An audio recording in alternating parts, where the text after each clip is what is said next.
Yeah, I mean, goals are hard. You just need to spend time looking at them. I'm hoping I can help break it down for you a bit and give you a place to start with goal identification. So anyway, I know, and this is probably why you're in a class like this. You see an image like this, a parking lot, and you're like, I just don't know where to begin. Where do you start for this? With this, and generally people give up, and I understand, and I understand that. So, um, like I said, tonight I want to really break this down and give you a place to start. And what I'm going to do, I'm going to talk about what I call the Big Eight. They're in a group that's called the large white-headed gulls, which excludes like the Heermann's gull, the Bonaparte's gull, the gulls with the dark hoods. That's not part of this. These are just the large gulls. They're ones that provide the most challenges. Um, they are. This is the glaucous-winged gull, herring gull, Iceland gull, which used to be called the Thayer's gull, and I still may call it that. I'm trying to get better about that. The Western gull. This is a glaucous-winged Western hybrid, which is really I think, the main source of confusion in this region. And then we have the ring-billed gull, the California gull, and the short-billed gull. And that used to be called the Mew gull. And what I'm going to do is I'm just going to talk about identification of the adults. I think that's the way to start because you're starting with learning eight plumages versus learning 24 plumages. And I know as birders, we want to identify everything and we don't want to, give up. Where birders, I think, are very, very persistent. But, with gulls, start with the adults and feel free to give up on any gull you want, even if it's a full adult, okay? Um, so yes, learn them when they're roosting. I mean, gulls do us a favor by sitting around a lot out in the open. You'll notice probably 90% of my photographs where the gulls are sitting in a parking lot. So they do make it easy for us to look at them, compared to, Impedinax flycatchers or, warblers up in the trees. You can, get your binoculars, your camera, your scope on them. So really learn them when they're roosting. And and learn the adults first. And when you learn them, so I don't really talk much about identification of them in flight. And of course, I know that's pretty much what this survey is. But if you learn them when they're roosting, there's a lot of characteristics that you're going to be able to see in flight. So that will help. That will certainly help you doing these when you're doing your surveys.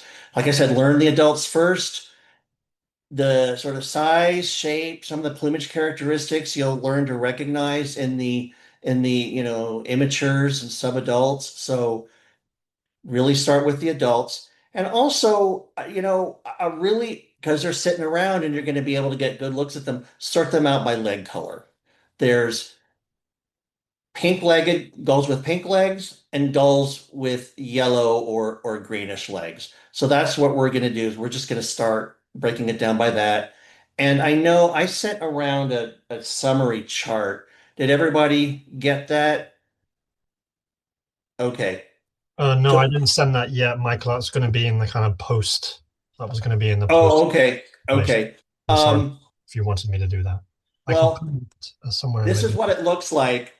It's broken down by their species, all of these summary characteristics, okay? So you will get that resource. Um, So this is from the Peterson Western Field Guide, I think the second edition from the late 60s. And what I really like about this is Roger Tory Peterson's approach of, eye color, bill color, or, bill color and pattern and leg color. And that's kind of how I got started on this road by this very kind of basic approach to breaking down the different field marks. And I also want to comment about So the mantle color, the mantle is the dorsal, the upper surface um, of a gull, the back and the upper surface of the wings. And the different species do have different shades of gray. And I call this relative mantle color because I find whenever I import a grayscale into a slide, it like so for example, the bottom three, lesser back black, black back, western, and slaty back, they're really much darker than that when you see them in the field. So again, this is sort of relative, not absolute mantle color. Um, and just a comment about the mantle color, different light in different lights, the gray, the shade of gray can look different in different lights. So in the upper left, it's a grainy, sorry, rainy gray day, which we have lots of, right? It's really good lighting actually for studying gulls. And then in the lower right, the same two species, and this is in the springtime. So um, that can vary a little bit. The mantle color. And so I'm not going to talk about them in flight, although of course I end up showing photos of them in flight. But these are two different species. And if you look here at the outer the wingtips, these white spots at the end of the wingtips are called mirrors. That's just a term you're going to see, in field guides and stuff. And I just wanted to point out what they are. Now, the different species do have subtly different um, wingtip patterns. And so that's something you can learn. It's a bit more advanced, but you see, like this one here has these two really big white mirrors. And then this one, it's got on the inner primary, it's got a much smaller little white spot. Um, so pink legs or yellow legs. So I came up, well, so I used to have this really great phrase until they changed the names of two of the species. So I don't like this as much, I was hating gulls. I couldn't remember stuff. And that's Iceland, Western, herring, and glaucous winged, pink legs. And then California, ring-billed, and short-billed, yellow legs. So just with this phrase, I was hating gulls, couldn't remember stuff. That's sort of a way you can remember how the leg color breaks out among those species. So this is I'm covering the yellow-legged species first. This is a ring-billed gull. The bird's got yellow legs, and it's got this greenish yellow bill with this broad black ring on it. Hence its name. It's also got a very pale eye. It's sort of got almost like a fierce look to it, or a mean look to it. Uh, Hey, this is another. Michael, can I interrupt you just for a second? Sure. Do you mind showing those little acronyms again? Uh, Folks are liking those. It used to be really good before they changed. I don't think, yeah, before they changed the name. So I was hating gulls, couldn't remember stuff. Nice. Iceland, Western, herring, glaucous winged, and then California, ring-billed and short-billed. I have Okay. another memory device coming up too. So Okay. Thank you. And I can share this as well during, future yeah, group right. emails as well about girls. So thank So you. the ring-billed gull, it's really pretty distinctive. It's smaller than the glaucous wing gulls, but it's got yellow legs. It's got this really pale eye and this bill with it's got this black ring on it. Doesn't have a red spot on the bill, like a lot of gulls will have a red spot on the bill, and may even also have a black spot, or do some have a black spot with the red along with the red. But this is just a really broad ring on the bill.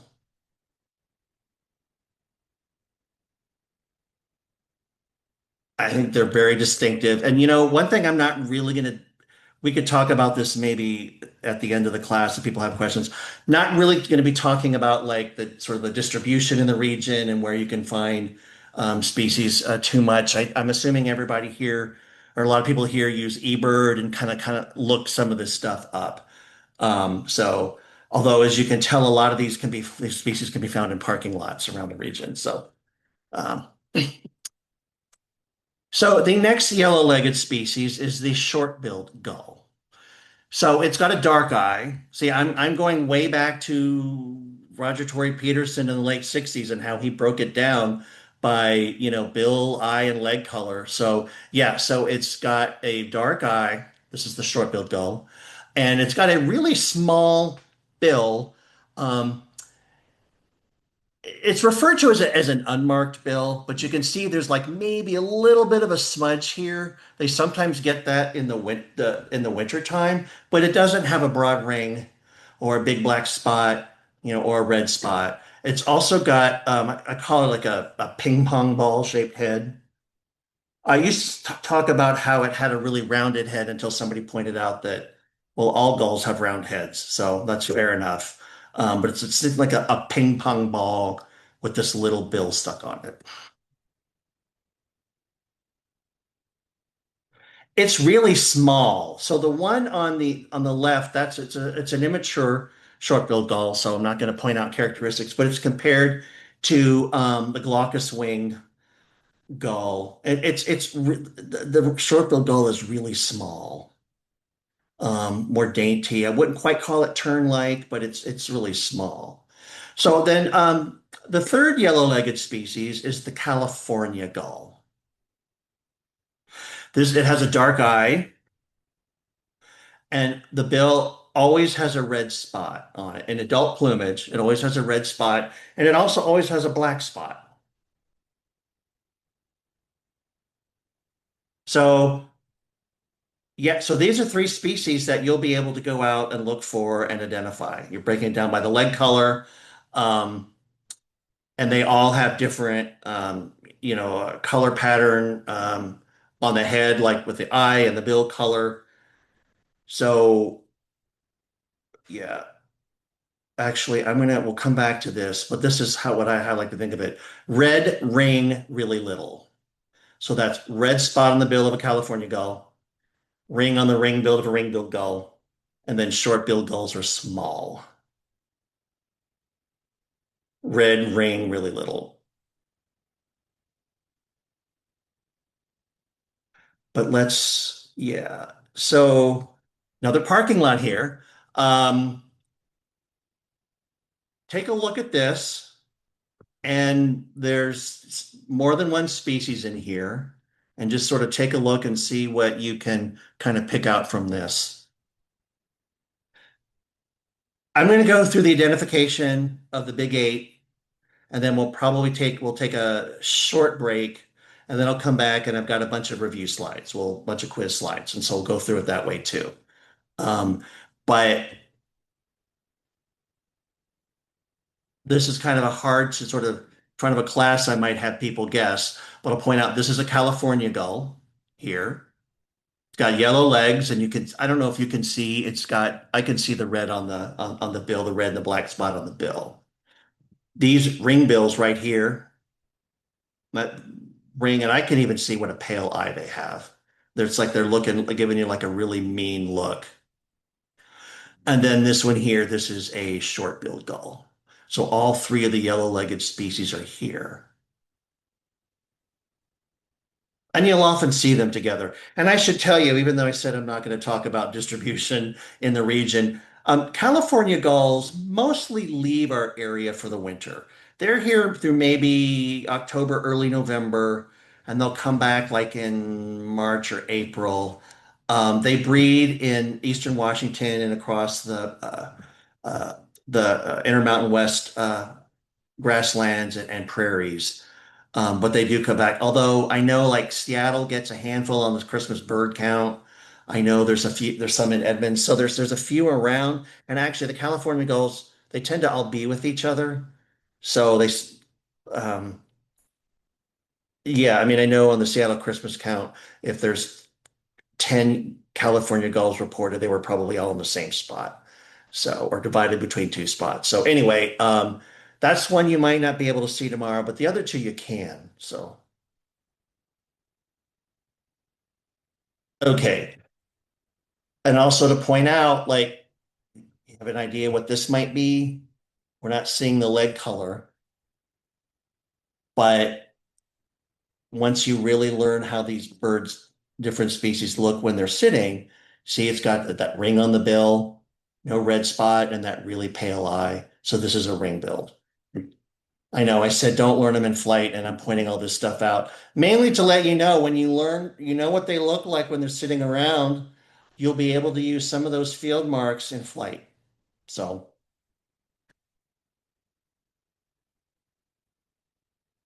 are there any questions on the yellow-legged species before we move on?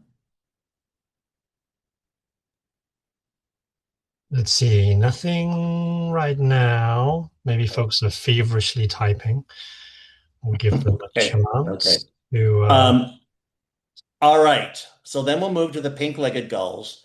And honestly, for the pink-legged gulls, I mean, they're really the ones that give us the challenge out here. Now, I mean, I think people lump all of these large white-headed gulls together. Oh, they're really hard. They don't look at them at all. But I think I could really argue that you could all go out and identify the yellow-legged gulls tomorrow. I mean, I know the ringbills are in my local Safeway parking lot, so I could probably find one tonight. I don't know. But it's the pink-legged gulls that really give us the challenge. So I'm going to go through those next, and really, I hope nobody drops off the call. Really try to bear with me, okay? Because I know once you start looking at gulls, you'll be able to do this. You'll be able to figure it out. So, all right. I just want to point out it's another term. This is a glaucous wing gull.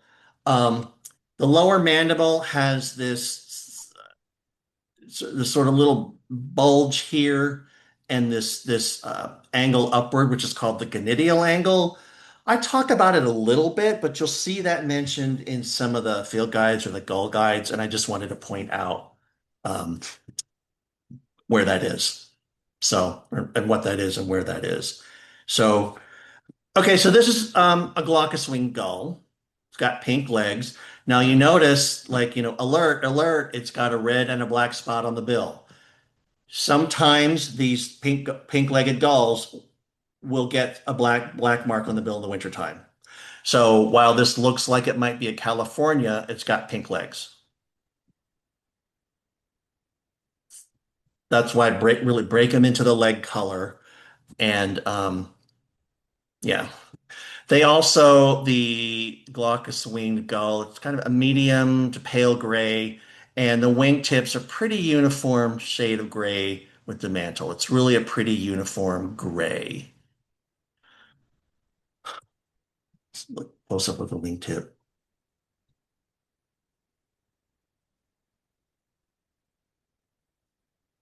Okay. This is a Western gull.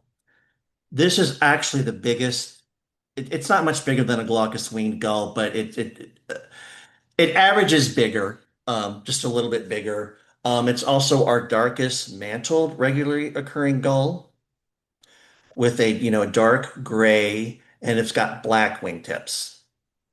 Those wingtips are as black as like a short-billed gull or a ring-billed gull. They're black wingtips. Now, one thing that's a little handy, besides them being darker, they also they have a white head all winter long. Actually, I didn't point that out. Like all of these large white-headed gulls get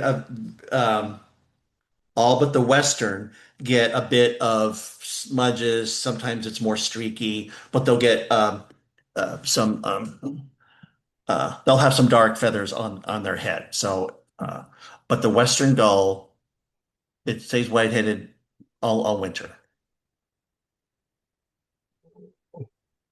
Um, okay, this is one again in a parking lot.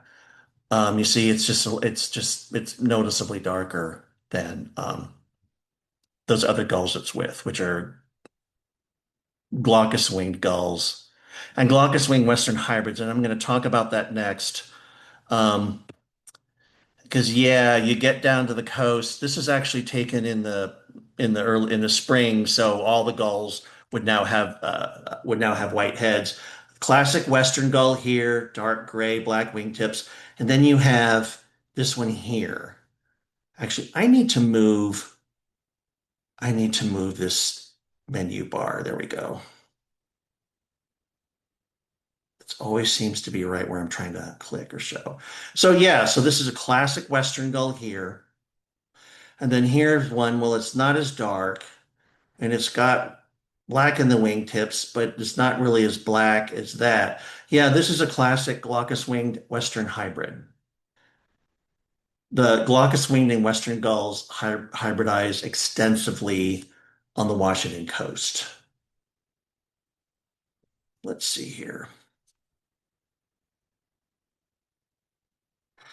Um, they hybridize extensively, and I know they're sometimes referred to as the Olympic gull, since that's where they hybridize. I like to call them glaucous and Western hybrids personally. They were first reported in the literature, over 100 years ago. Of course, they have been hybridizing for a lot longer than that. And one of the other interesting things is the hybrids are fertile. Now, we're taught that hybrids are rare in nature. Actually, they are. But all of these large white-headed gull species have really, the genetic work shows that it's really recent speciation between them. And so, yeah, the hybrids are fertile. There have been several studies that have been done in Grace Harbor in the like the heart of the hybrid zone. Um, they all pretty much pair with each other. And It's a range of plumages between the two, but I actually think most of them they really look like a glaucous-winged gull with just darker wingtips. Not typically jet black, but yeah, like a glaucous-winged gull with darker wingtips. And another thing that, some of the science behind all this is that, the Western gull is really a species that's associated with the California current. It breeds from Washington down into Baja California, and it's really considered like a marine species, a species of feeding more out, in the ocean. Whereas a glaucous-winged gull, which breeds from the Washington coast all the way up through British Columbia, Alaska, and then even across the Pacific. And that's really more of a specialist for the rocky intertidal. And it's really a species that's more adapted to the inland marine waters. And of course, like the Washington coast, these two different habitats kind of meet. And it's called an ecotone, and that's often where you sort of find hybrids in nature. Um, And it's thought that, well, these hybrids actually do have a competitive advantage. They have a higher reproductive success. And it's thought because those two species are adapted to different environments, and so they're able to bring that to the shared environment. So I know nobody really likes to hear about how common they are and that the hybrids are fertile and these hybrids are all over the place, but that's the deal, and this is really what throws a monkey wrench into the gull identification. So, but if you sort them out into this different leg color groups, remember the yellow-legged gulls you're going to be able to identify. Okay. You're not going to look at a parking lot and lump them all together. Yellow-legged gulls you're going to be able to pick out. So, yeah, so this is like classic hybrid here, glaucous wing Western hybrid. It's not really, it's, medium gray, but then it's got this wing tips, which is, darker than the mantle here, but it's not jet black. Yeah, just a few more wing tips. And of course, people see something like this that's, well, it's not a Western, it's not a glaucous winged. It must be like a herring or maybe an Iceland gull. And I'll tell you, I've been teaching gull classes for 24 years, and people after the class, will send me pictures. I think only one time I've ever gotten a picture to help with gull identification that wasn't a glaucous wing Western hybrid. So if you're not sure what it is, you want to send it to me. Well, that answers your question. It's a glaucous wing Western hybrid. Yeah, I'm not kidding. Like this is really what people have a hard time trying to sort this out. And I know some of it is we're just not really prepared for how common these really are. And I would say the majority, really I'm in Seattle, so in kind of the Puget Sound, the greater Seattle area in the wintertime, really. I would say the majority of what I see, I would call glaucous wing Western hybrids. Certainly, they show some sign hybridization. As a matter of fact, I know on some of my gull class field trips, I'll see like a really good pure Western gull or a glaucous wing gull, and I'll get everybody on it. I'm like, hey, everybody, look to the scope. There's a look at the end of the flock. That's a pure glaucous wing Western. I mean, I'll get like, yeah, I want to make sure everybody gets a really good look at it um, because we just see so many hybrids. Now, the hybrids actually, in the breeding season, they're not in Puget Sound. What we see in the summertime um, in Puget Sound and the Salish Sea are pure glaucous wings. The gulls with any hybrid, I don't see them here in the summer. So yeah, so this is going back to that parking lot in Westport, and so like this here would be a really that's a really dark white-headed. I would call that a pure Western. Um, some of these are looking pretty dark. They they do have they're getting they're not pure white-headed. I know some people would probably call them Western gulls. You can call them Western gulls. Um, I know one of the field guides actually will say that the Western gull can get a few little bits of head streaking in the winter, but I think that's signs of hybridization. Um, and I want to say, actually, I meant to say this earlier, and this is also really added to the complications of the pink-legged gull identification. The Western gulls in California are noticeably darker than the ones here. And so, um, and I'm only, they're not seen north of Southern Oregon, but I'm sure there's a lot of people on this call who do bird in California. And so, yeah, if they seem like they're darker down there, they are darker. They are darker. So, that gray scale I showed at the beginning, we'll come back to that at the end, and I'll kind of show you on that. Um, Yeah, and like there's not a pure glaucous winged in here. These are like westerns and then the glaucous winged western hybrids. All right, so the herring gull and the Iceland gull. Yeah, this is where it's going to get it's where it's going to get tough here, but just bear with me, okay? And what I like to do is like after I kind of go through the identification of all of these, I know it's still early. It's just a little after 7. I would still like to take a break and everybody can like clear their heads, shake their heads, meditate. I don't know, but just for 5 minutes, kind of try to clear their heads, and then we'll come back and do a review. I have just found that you look at too many of these pictures of gulls that look really, really similar, almost all alike. It's good to just kind of take a little break before we do that. So this is a herring gull, large pink legs. Again, it in the wintertime it gets a little black mark on the bill. Not all of them, not all of them. But this is really looks really good for a California gull bill, doesn't it? It's got pink legs and it's got a pale eye. Like the ring bill, it has that well, I kind of call it a mean look. I don't know how else to call it, but it's sort of like it's always like they're always staring at you, and no matter where you are in the parking lot, those eyes are always follow. That eyes always knows where you are. And also, I think that's partially part of it is because they have a yellow eye ring. And I think that really helps accentuate how pale the eye is. So some of the field guides will talk about the eye ring color. Honestly, I don't really use that as an identification field mark because if you can see the eye ring, you can see everything else. And so I kind of feel like, if I used to talk about the different eye ring color, and then we go on a field trip and people would focus on the eye ring color.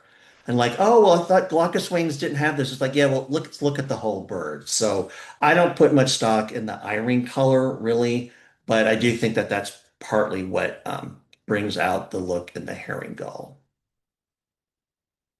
The best way to learn herring gulls is to go back to the East Coast, where they're the parking lot gull. These are a couple of ringbill gulls here. But that's what I did. It's like you'd see a few around, but I just didn't really have a really good sense of how to identify them. So I went back to the East Coast and had a really great time photographing gulls in parking lots and really understanding them and learning them in all plumages. So that's just a little tip if you really want, yeah. When you travel, don't forget to look at gulls where you travel. Um, so now I'm going to talk about the Iceland gull.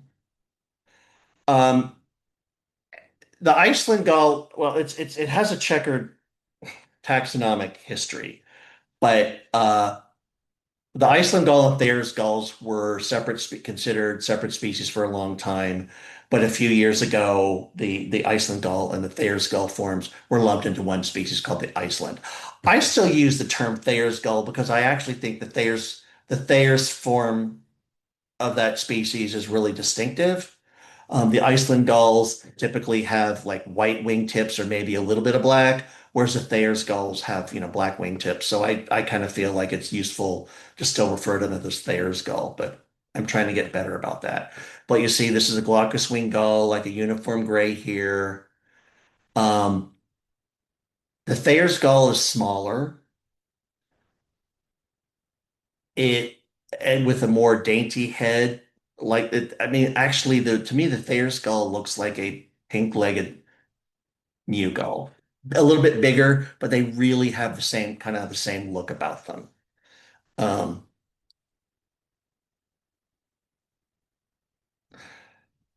so this is, I would probably call these pure glaucous wing gulls here. And this is a Thayer's gull. So it's a pale gray. It's paler than the glaucous wings, and certainly it'll be paler than the glaucous wing Western hybrids. Um, Pale with black wingtips. They also, I don't know if you can see this, they also often will get like a greenish tinge to the bill.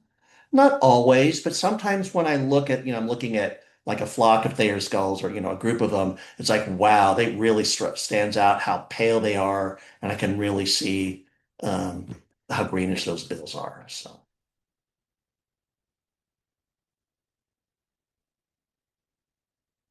just a close-up view, you can see kind of greenish. The eye color can vary from kind of dark to usually not as pale as a herring gull. The eye color can vary quite a bit. It used to be considered that they were dark eyes, but then somebody started yeah, anyway. And that's probably like the Iceland form, the original Iceland form, generally has pale eyes. But anyway, so you'll see a variation in the eye color. Herring gulls really don't vary in the eye color. The other species really don't vary much, but it certainly can with the Iceland.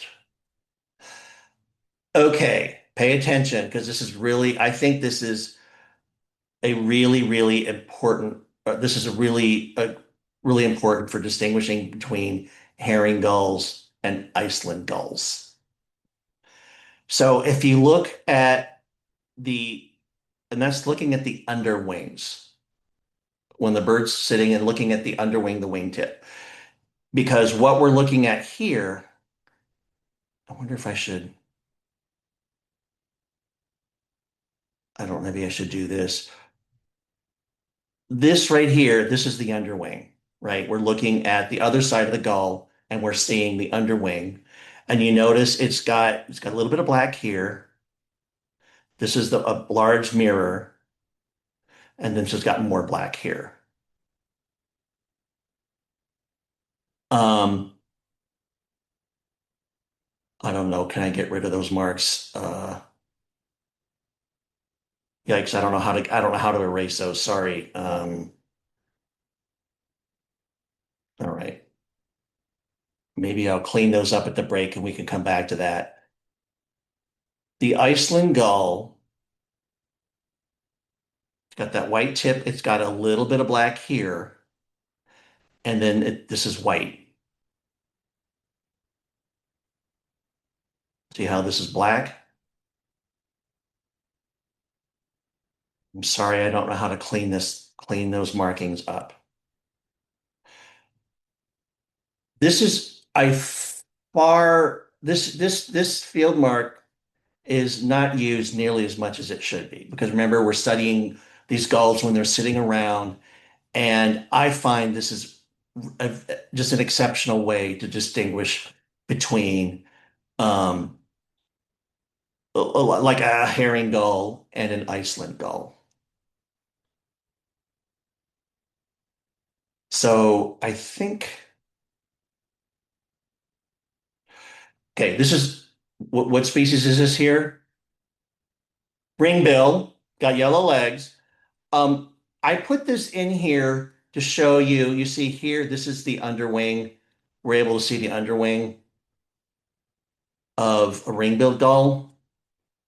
If you're really not sure how you're going to use this field mark, if you're going to be able to see it, look at the yellow-legged gull, the underwing of the yellow-legged gulls when they're sitting around, because that's what a herring gull will look like. So if you're not quite sure you can see the underwing pattern, study it on the species where you know it's going to have a lot of black in the underwing, and that's all of the yellow-legged gulls. Is this making sense?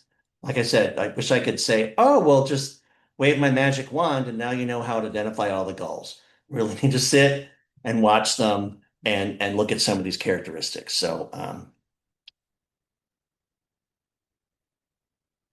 okay, so I have a video. Let me discard. There we go. Great. This is a Thayer's gull preening. This was taken at the south end of Vashon Island. Hang on a second. Should I maybe I'll play a little bit slower? There we go. So we're looking here at the underwing of the far side of the bird. We're looking here at the underwing. It's preening. You can kind of see it doesn't got a little bit of black here. Just wait for it. I got to get ready to greenish tinge to the bill. This is okay, it's showing us more of its underwing.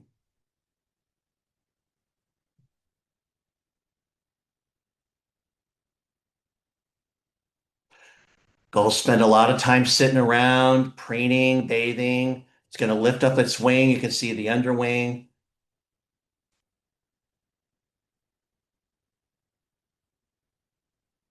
All right. You can hear the California sea lions in the background. And here we go.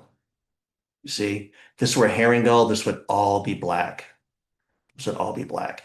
For a herring gull, or of course, all of the yellow-legged gulls. But let's keep going here. We're only seeing a little bit of black here because this feather should be laying flat on that, and it will do that as we go. See, and when you're ready to start learning them in flight, when they're preening like this, they'll show you their wingtip pattern.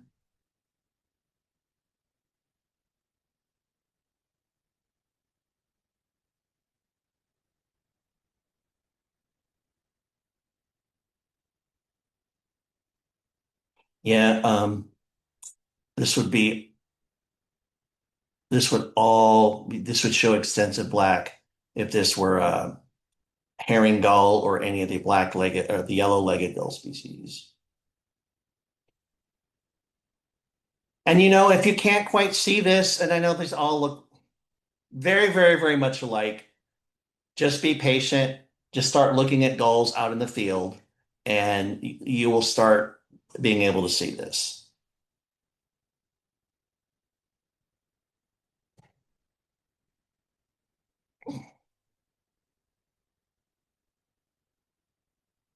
All right.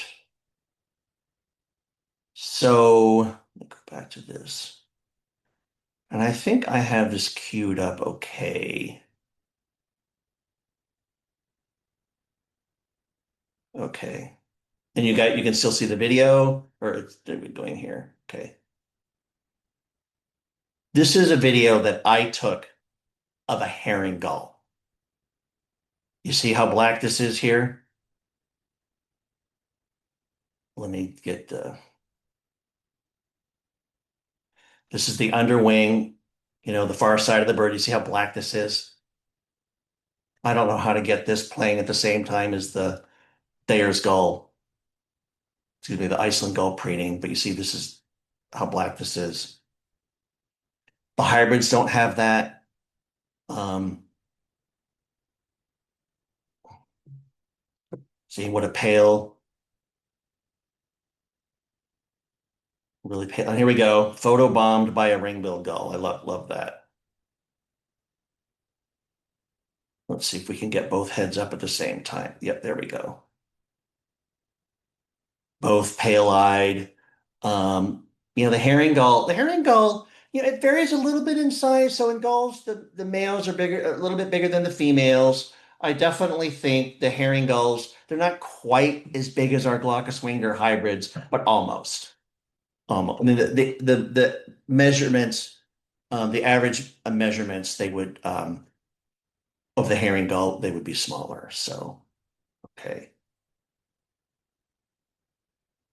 So let me go back to the slide here. I always kind of like to go to the break starting with this because I know this is how people can feel like, oh my gosh, how am I going to figure all this out? But you will. You've got a summary ID chart coming around. You already know how to identify the yellow-legged gulls. That's like three of the big eight. You'll probably be able to figure out the glaucous-winged gulls too. So you're halfway there. So, um, why don't we, let's see, I'll stop sharing here. Why don't we take about I don't know, maybe come back at 7:30, 7:32, just take not quite a 10-minute break. Would that be okay, Toby? Just to, I don't know, shake your head and try to clear it up. Because I know when I'm learning new stuff, at some point, like it's information overload. It's like, Yep. okay, I can't, the learning curve isn't like, linear. It's sort of like you plateau at some point. So I think maybe we've plateaued. Let's give it not quite 10 minutes and we'll come back. And then we'll just go through a bunch of images, and practice our newly learned identification skills. That sounds good. Thank you, Mike. And some of the questions have come in. We've sort of dealt with. You were going to clean up that gull slide as well, maybe with the red markings that you did on it. Yeah, and that should be, we could go back to that if people want, because I did clean that up. So, Yeah, that was good. Okay, folks, see you in a couple of minutes. We should have some music, shouldn't we? Some intermission music. If anyone comes in during this time, I'll give them an update of what we're doing. Okay, folks, take 5.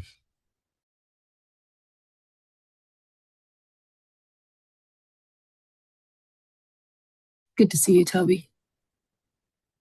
yeah, I was thinking we should have like gull calls on the beach, but that might not be that relaxing. I don't know. No, I'm not sure. Not when there's so Maybe much it's more information already relaxing. happening. Yeah. Yeah. We can't ID them by call. No, and people always ask, and don't eat yet. Let's just not even. Yeah. And I don't know if anybody here uses Merlin. I don't, and I keep meaning to. I do want to start using Merlin and really see how it does with the gulls. Yeah, I'm really curious about that. Not only like the vocalizations is just as well as the identification. So shoot, I'm actually meant to do that before this class. Oh well. that's all good. I mean, Merlin relies on the data that it has. So the more data that we record, Right. on calls, Right. um, the more helpful that will be over time. Hopefully, improve. Yeah, it's Right. getting better all the time. Um, some of the Puget Sound Seabird Survey, the methodology is that the birds, for actually recording the data specifically, we have the birds must be sat on the water. And then birds that are flying by or standing on a piling or in a parking lot that is adjacent to where they're standing is are recorded, but we don't necessarily use that data. So it's kind of a Yeah. sort of periphery, which of course means that we don't see their little legs in the water, which can Well, be, sometimes you can see the color. sometimes you can. Sometimes you can, but in general, I know when you're doing your surveys, probably not. But but I'm surprised at once I really started looking at gulls and really paying attention and not just, identifying the three yellow-legged species and thinking, great, I know how to identify those and never looking at them again. Just keep looking at them and looking at them. I was just really surprised that I was able to identify them in flight when I really got going in this. It's like, wow, when you really know what they look like, Hmm. you can see, if you know what a ring bill looks like, when it's flying, you know what that bill is supposed to look like, right? And same with the Hmm. short-billed gull. And yeah, it's just, yeah. And there's also some, there's some differences in shape. And, again, some of the gull guides mention it. I just don't even like to try to, because it's all really subjective and you kind of have to learn what they look like. But the California gull, I think, has a unique shape. Hmm. Um, when you start looking at a lot of them, and it's actually a shape that looks a lot like it's really similar to the lesser blackback gull. And I know I was on the East Coast and I went out to the beach and I just thought, wow, those are California gull. I mean, I just was just so used to that Hmm. shape. So, Yeah. um, I mean, the first things first for folks wanting to ID gulls is to ID them when they're standing around in the parking lot when you can be in the warmth of your car. You can be looking. absolutely with your camera Yeah. and yeah. Um, I'm curious. So I don't know why I thought you were in Britain, and it wasn't because of your accent. I thought you said something that made me think that's where you were going to be. But you No. said you saw Andean gulls. What plumage were they in? Are they breeding now, or Uh, uh-oh, putting you on yeah. the spot? I mean, it's what obviously February down there. It's right on the equator. It's really high elevation where they were. They appeared to me in adult plumage. So they had black heads then. Yeah, Yeah, yeah, okay, yeah, okay. yeah. Because they look stunning, They were actually. very cool. They They were look very cool. really, really cool. Yeah. Hmm.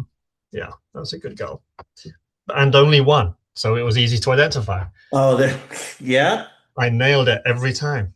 Every time, yeah. And people probably thought our leader was really good at Oh gulls. my God, he's an expert in girls for sure. I can't wait to go back to Seattle and ask him more questions about Yeah. girls. No, no, no, no. Okay.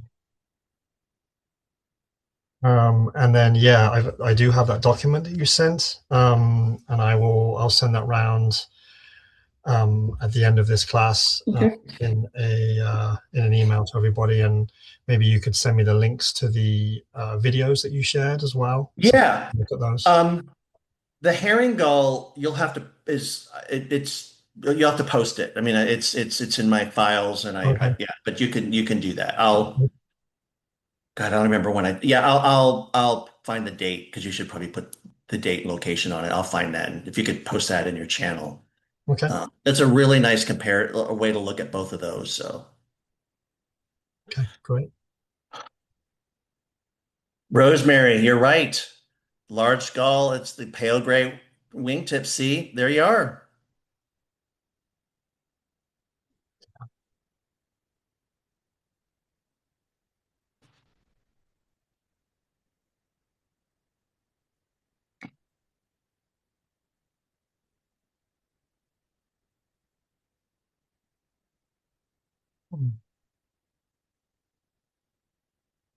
Yeah, at the moment we usually group our PSSS data into large gulls and small gulls just to kind of ease the, the difficulty in identification. If we're looking specifically at gulls, then we'll tease them all out.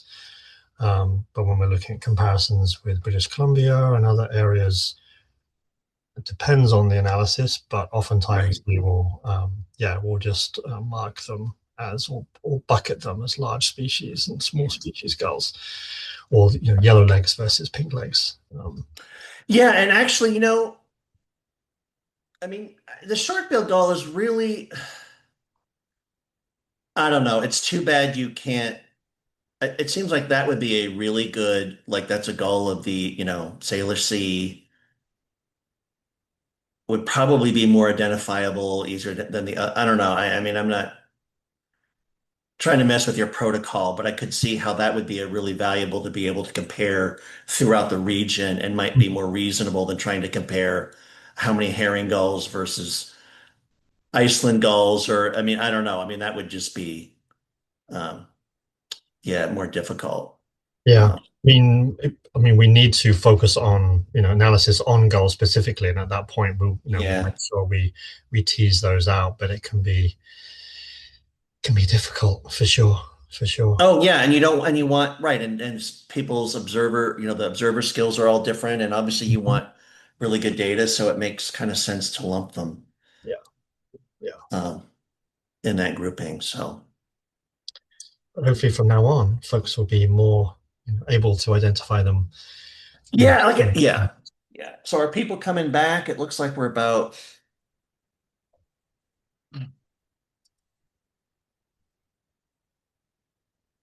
Maureen. So actually, the yellow-legged that's a, that's a good question. Are the pink-legged gulls?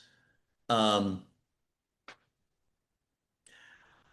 I am just calling all of these gulls I'm covering tonight large white-headed gulls. That's how they're referred to in the field guides or in, any sort of write-ups about gull identification as large white-headed gulls, even though they do vary in size from the western down to the short-billed gull, which is small. The short-billed gull, it's definitely going to be bigger than like your Bonaparte's gulls or, any of the gulls that are kind of like tern-like. So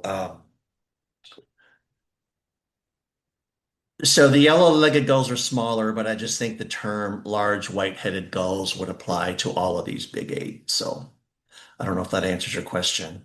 Can I ask Toby then, for data entry purposes, does that same rule apply for PSSS? In terms of what, sorry, specifically? I mean, we For want the, you to, if we can, we would like you to identify to species. but Um, there's a data entry for large gulls in there should be a drop-down piece where you can put in large gull species and small gull species. so then Oh, what that was a would, question for you, Toby. Sorry. Okay. oh, no, that was kind of just a general Right. question. So then which are considered small gulls? Um, yeah, the ones that Mike has been discussing, yellow-billed, yellow-legged. And like I say, the lumping for data analysis, we haven't done much of that focus on gulls specifically. So when we do start to look at that data, we'll be more careful. But yeah. And so, Terry, I don't have a graphic of relative sizes, but this chart that's going to come around is actually it's grouped by size from largest to smallest. So it'll at least sort of give you a ranking, but I don't really have a graphic. So, um, all right. So Toby's going to be back to monitoring the chat. I can't really do Mhm. that and present at the same time. That's So fine. let me go back. Let's see.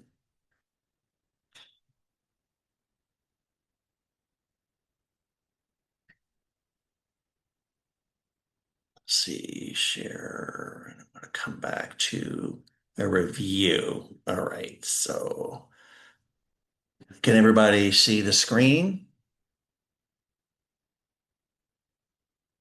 What do we have here? Okay, we're breaking it into leg color. So they have yellow legs. Okay. And then so after we know which group they're in, pink legs or yellow legs, we're going to look at the head. We're going to kind of look at the bill pattern, the eye color. Remember, red, ring, and really little. So these have a red spot, which would make them the California gull. The ring bill would have a very distinctive ring without a red spot, distinctive in a broad ring, right? I mean, it's just like more of a black spot. It doesn't really go all the way over the complete ring around the bill on these California gulls. Sorry, it's not a ring, and it's just a black spot that doesn't even go all the way around on the bill. So yeah, so these are California gulls.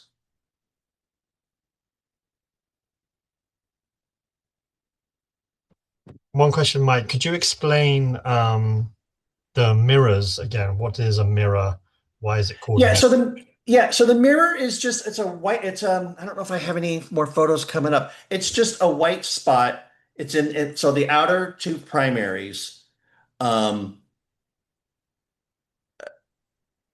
it's just it's a white spot in the outer in the it's in the outer it's only sorry, windows are only like in the outer two primaries. And it's just a white spot. Maybe we can I don't know if we oh actually I think I do have a slide coming up that shows that in flight. It's until you really know what you're looking at, you can't, it can be kind of hard to spot on the underwing, or I don't want to get too much into the weeds with that. Maybe we can maybe go back to if we get some images here where that's easier to point out. But I wouldn't really, when the bird's perched, looking at the underwing and looking at the mirror, find will do absolutely nothing in terms of identification. It won't help you at all. And these white dots on the feathers that we can see What we're here, looking, these are the white tips to not mirrors, right? primaries. These are not mirrors. These are all the primaries have white tips, and those are lining up really neatly when they're perched. All right. So we have,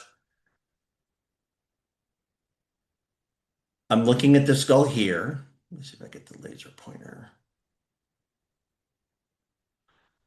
I'm just looking at this one here. Now, all three of these are the same species. And if they were all looking the right direction at the same time, you would see that their shape and the shape of their body, the head, the bill, it's all it's the same. And so that's another reason why we're learning the adults first, because that will really help us with learning the immature plumages when we have a really good sense of what the adults look like. So so remember, red ring are really little for the yellow-legged gulls. With this, you can't see the bill. It's not a great look at the bill, but it doesn't really have like a broad ring on it or any like a red spot. There's just like a tiny little smudge, but it's really indistinct. I mean, that's actually what I would call it. It's just like this barest little smudge. So this is a short-billed gull. There's a glaucous wing here, and look how much bigger it is. And even I know with the sense of scale and sense of depth, this is just clearly a much bigger bird.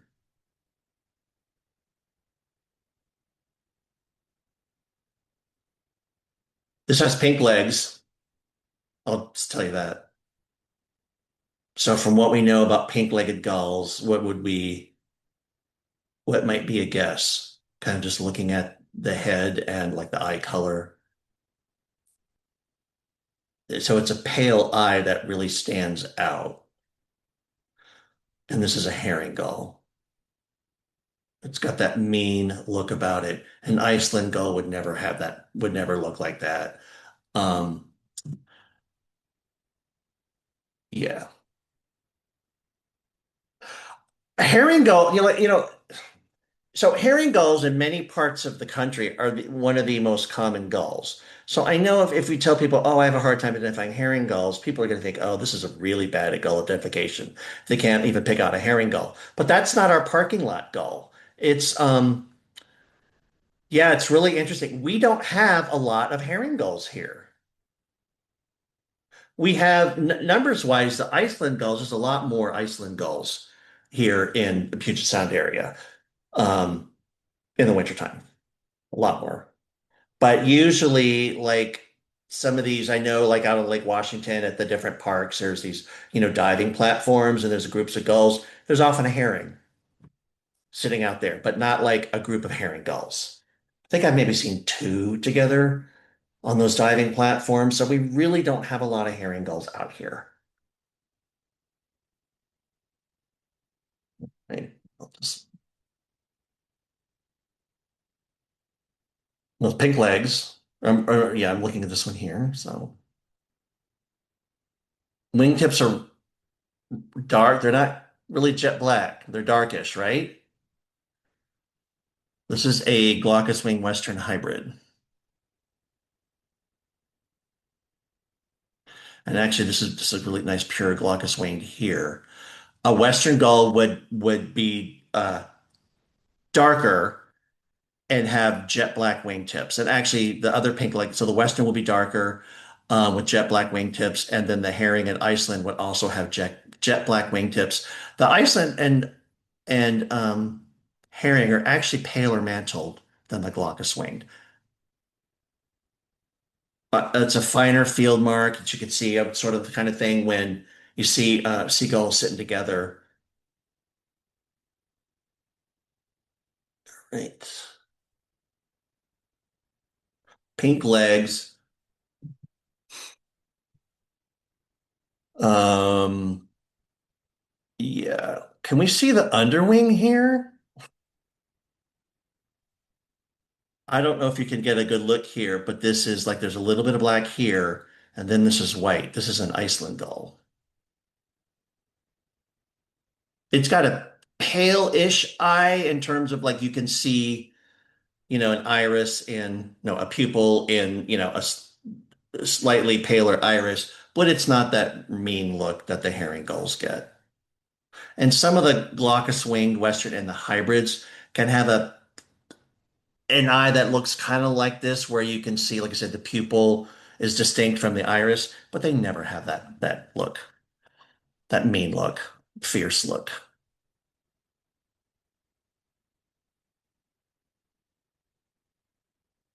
Can't so actually this is I'm actually that didn't want to include that one. I'm going to move on. What about this one? Actually, there's two different species here. This one has yellow legs, the one in the back. So this one here, it's a herring gull. You can see a little bit of the underwing and how black it is, but it's just this, like I said, it's a really distinctive look about the head.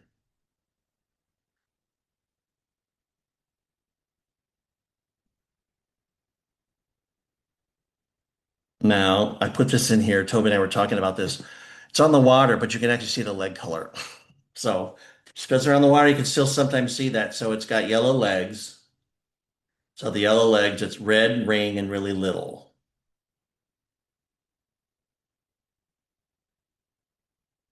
This is a California gull.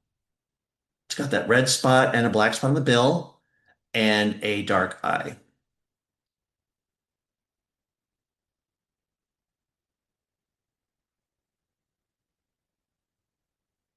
Pink legs, we can't really see the head, but we look at the wingtip, it's a glaucous wing Western hybrid. I mean, sometimes I honestly want to say, well, if you're not sure what it is, it's a hybrid. I don't know. That's not really a good default, but um,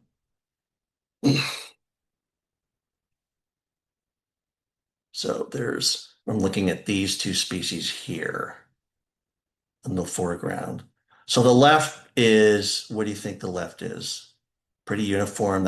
I would call that a glaucous winged.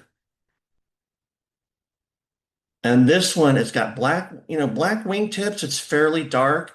It's got some dusky markings about the head. I'd still call this a Western. It may have some evidence of that dark markings may be some evidence of hybridization from way back. But like, when do you call something a hybrid? If it has genes from the other species, I mean, when we think of hybrids, it's typically the first generation cross, right? Where it's like right in the middle of the two. But because they back cross, like if this just has, 10% of its genes are from a glaucous wing gull and it gets those dark head markings, like at what point, where do you draw the line? And I've never heard that answered by anybody. So, and that would actually be something when you guys all start looking at gulls more closely, you could probably decide how you're going to do that. I don't think anybody's done that. That would be really cool, Toby, if you guys could come up with a protocol for how you're going to delineate those. That will be your claim to fame. That's not true, but that would be really cool if you could do that. So, Yeah, and that would be probably like everybody has to take a photograph of what they're seeing, and that would be a yeah, really I would cool actually feeling. that would be really cool. Yeah, but I'll add it to the list. Yeah. All right. Their parking lot.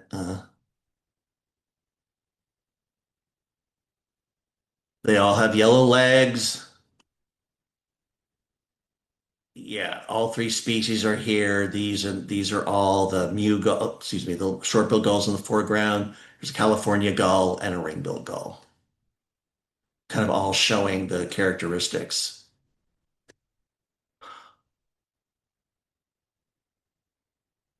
Edda, do you recognize this? I know we've been here. This is like the Sayers Park. I'm thinking it's just a distinctive look to that parking lot. Anyway, okay. Another mixed sort of mixed group here. Um, I would call this a really good Western, right? It dark, black wingtips, white-headed.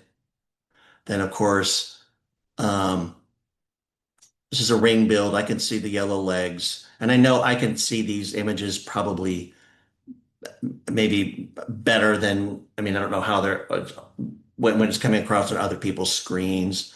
And then this is a glaucous wing Western hybrid. These wingtips are really pretty black, but it doesn't have really any of the field marks. Certainly not a herring, and it's really too big and robust to be in Iceland. So, but that's why you're going to have to get out and you're just going to be looking at these and just looking at them. And I promise you, it will really start clicking.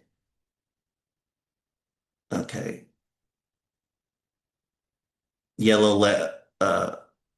You can see it's got yellow legs, but that's okay if I missed that. Yeah. So then this is a short-billed gull.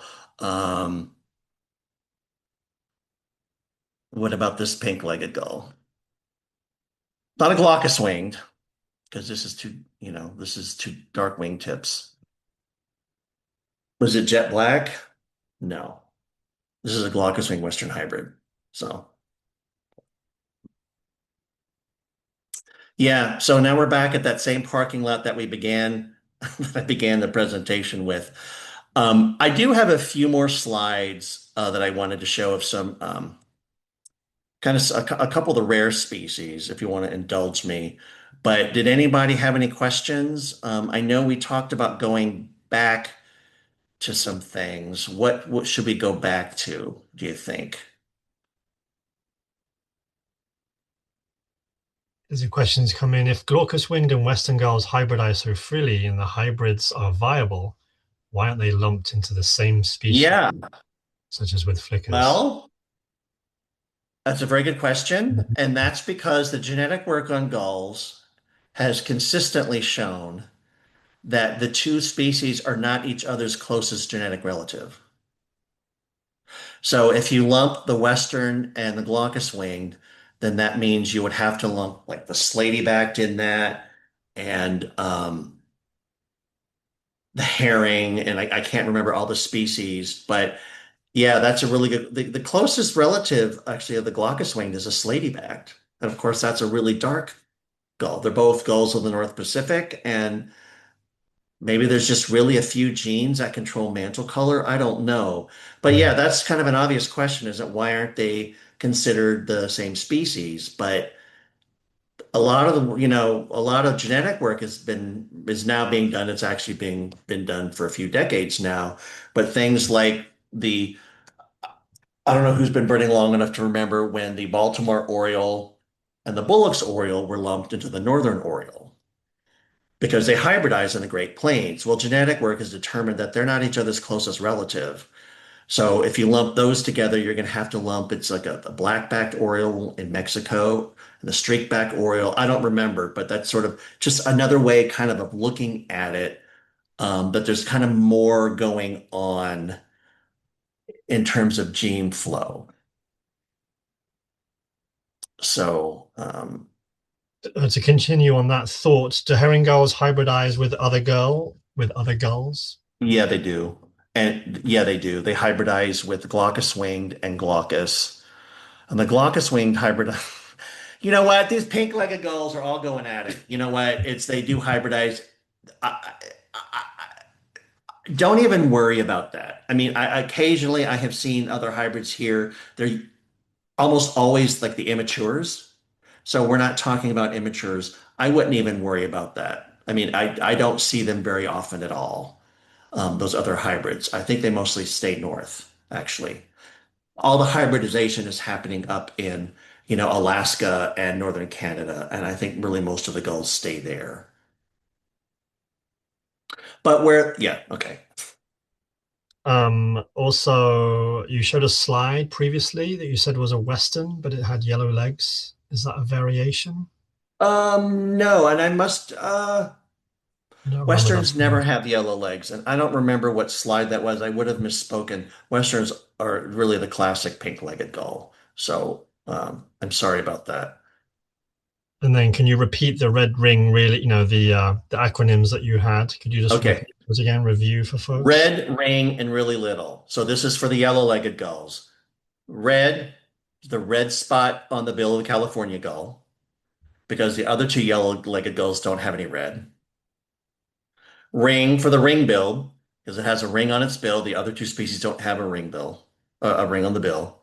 And then really little is for the short-billed gull, which is the smallest gull of the gull. And they really do have a little bill, a much more slight bill.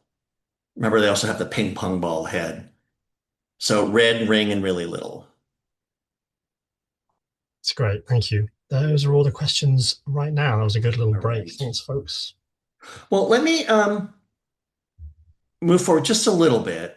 Um, so I wanted to talk about just a couple of rarities because I think since you're all out watching seabirds, and also I know you're birders and you hear about what's coming through on eBird and the rare bird reports, but wanted to talk about a couple other gulls, and this is an immature glaucous gull. It's an Arctic, Alaskan, Arctic Canada. It's actually a circumpolar gull. Almost all the ones we get here in the winter, that come down in the wintertime, they're almost all immature birds, and they're really, really white. They're white. They have sort of these cafe au lait markings on the wings, breast, and actually on the tail, but they've got this really distinctive, like pink bill with a black tip. Now, some of the other immature gulls can start getting pink in the bill and all of that. So that's not an absolute field mark. But these glaucous gulls, I mean, they're bigger, they're really pale, and they've got that really distinctive pink bill with the black tip. So if you're looking at a gull, immature gull, well, okay, you're starting with the adults, okay. But if you're looking at an immature gull and you're trying to decide, and it's got pink at the base of the bill, and you're trying to decide if it's a glaucus or not, it's not. I think the glaucus are really pale and it's like the color brown is really this cafe au lait color. If you're not sure if it's a immature glaucus gull or not, it's not. I really think that they really stand out. Um, so we do get a few down here in the winter. Um, so you may, as you're out looking for gulls over these next few weeks, who knows? Maybe you'll see one. Um, so this is a lesser black-backed gull. Do you have a question? Oh, was there? Oh, okay. So this is a lesser black-backed gull. It's got yellow legs. It's distinctly darker mantled. It's darker than a Western, but I mean that's going to be all relative. And it's got this pale eye, and it's just a very unique combination of yellow legs and that pale eye and that dark mantle. And I'm including this because this has had just this incredible, the lesser blackback gull, incredible spread through North America. Like 50 years ago, it was a rare bird on the East Coast, and they get hundreds on some of the bird counts in the East. The first record in Washington was about 20 years ago, and now there's records every year. There was one that spent much of the fall down at the locks. We're seeing pretty regularly. So I kind of feel like if you're out looking at gulls, yeah, you should kind of keep your eyes open for this one. And it's only really going to get more common. And I was reading about this the other day. Nobody really knows where they're coming from. I mean, the populations in Europe have certainly been increasing, and like they breed in Iceland, but it's not like, oh yeah, they're breeding all through the Great Lakes now or Northern Canada. They really don't know.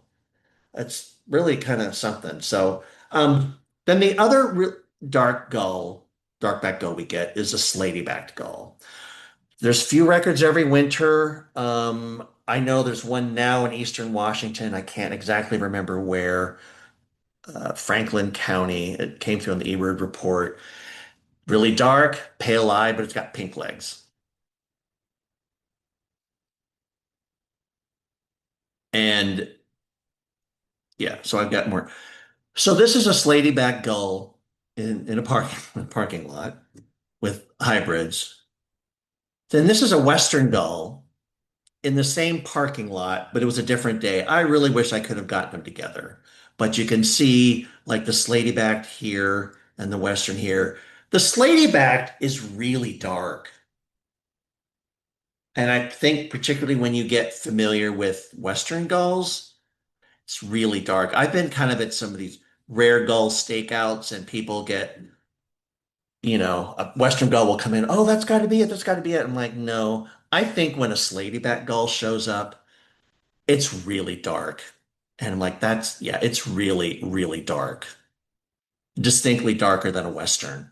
So this is that relative mantle color scale again.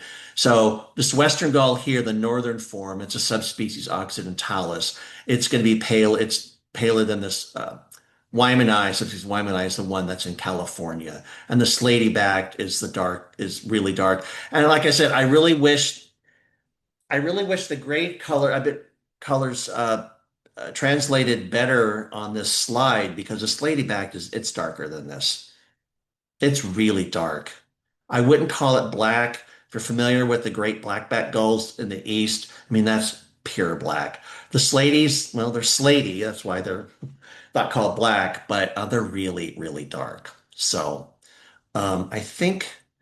Oh yeah, and then there's this mega rarity, which I hope you don't run into because it's really, really big, and you really don't want to run into and mess around with that one. So, all right, so that's all I have. Are there any more questions? And I can go scroll back through some of these slides if necessary. I know there was a comment, a question about the mirrors, and so. Somebody asked about showing that grayscale, which is exactly what you just did. So thank you for that. Yeah. So these outer two primaries have um, will have spots on them.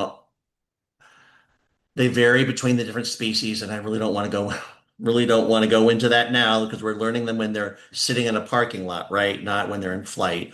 Although if you look at this, you can't see the leg color, but when you get really familiar, I mean, this is really a classic ring-billed gull. And you can't see the bill on this one very well, but this would be a classic short-billed gull. And you'll see, so the mirrors on these outer primaries, I'm sorry, there's one on each. So the outer two primaries each have a mirror. They're much bigger on a short-billed gull than they are on a ring-bill. That takes a lot of practice, but again, with practice, I think that's something that you can look at. The glaucous-winged and western gulls only have a mirror on the outer primary. So, but I did, okay, let's see. Go back to this.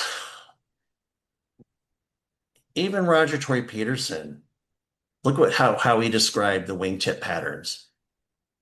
These four herring, California ring-billed mute. These four species all have contrasting black tips with white spot or mirrors. He didn't even try to distinguish, try to describe the differences in the wingtip pattern. So that's just something that's going to need to come with practice.